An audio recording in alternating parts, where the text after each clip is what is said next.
नमस्कार दोस्तों।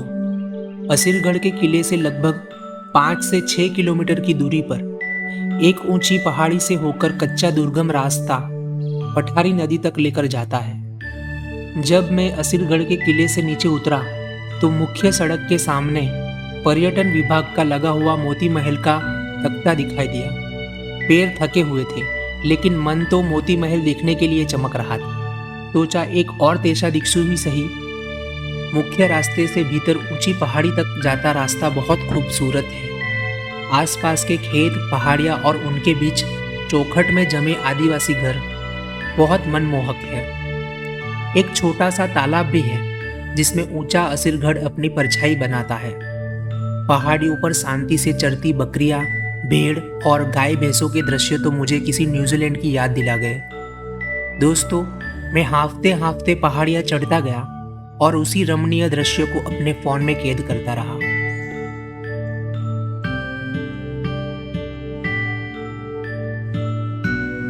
दूर दूर तक फैले हरे भरे खेतर और घास के मैदान।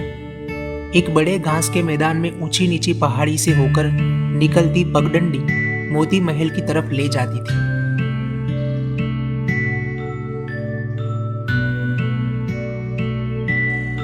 यहीं से असीरगढ़ का दक्षिणामुखी भव्य किला दिखाई देता है, जैसे दक्षिण का कोई दृढ़ शांत खड़ा सैनिक।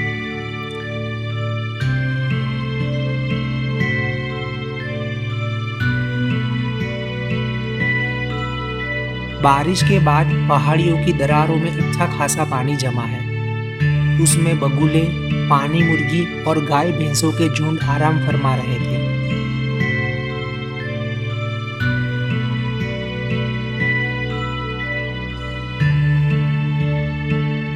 मैं कुछ देर तक पहाड़ी पर बैठकर पूरा दृश्य देख रहा था। तेज हवा कानों से चीरती हुई गुजर गई थी। पहाड़ियों में खिले जंगली फूल भी उसी हवा में लहरा रहे थे। बैग उठाकर पानी पीकर अब मैं मोती महल की ओर कदम बढ़ा रहा हूँ।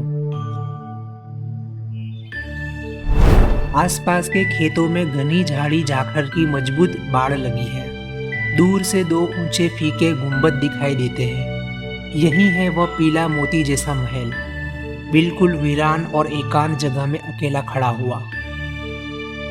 पर्यटन विभाग का बोर्ड इतना जर्जर हो चुका है कि कुछ पढ़ा भी नहीं जाता। मैं सोच में पड़ गया कि इतनी दूर ऐसी सुनसान जगह पर यह महल आखिर बनाया ही क्यों गया। थोड़ा गूगल करने पर पता चला कि यह महल मुगल सम्राट शाहजहां ने अपनी एक बेगम मोती के लिए बनवाया था।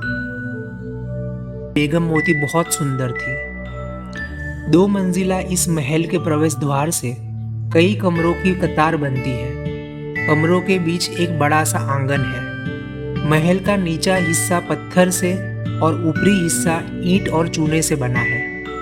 महल में बहुत से मेहराब है। इसके गुंबदों पर खिले हुए फूल जैसे नक्श दिखाई देते हैं। इस महल की सबसे आकर्षक बात मुझे यह लगी कि इसमें इतने सारे आर्चिस और छोटे छोटे चौरा खिड़कियां हैं कि लगता है शाम होते ही अगर इन खोहों में दिए रख दिए जाए तो पूरा महल किसी दीपावली की तरह जगमग उठेगा।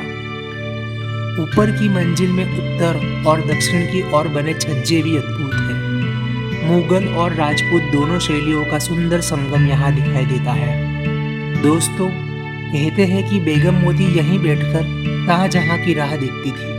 महल के आसपास खेतों के अलावा मैदान और दूर खड़ा ऊंचा असीरगढ़ है। सच में आबादी से दूर अकेला खड़ा यह महल एक अजीब सी शांति में डूबा हुआ है। दोस्तों, बुरहानपुर में तो जैसे हर पहाड़ी, हर मोड़, हर मैदान और हर रास्ते पर स्मारक बिखरे पड़े हो। अब भी कितने खंडहर और स्थापत्य ऐसा है जो बिल्कुल अनजान है। यह सब एक बार तो जरूर एक्सप्लोर करना चाहिए।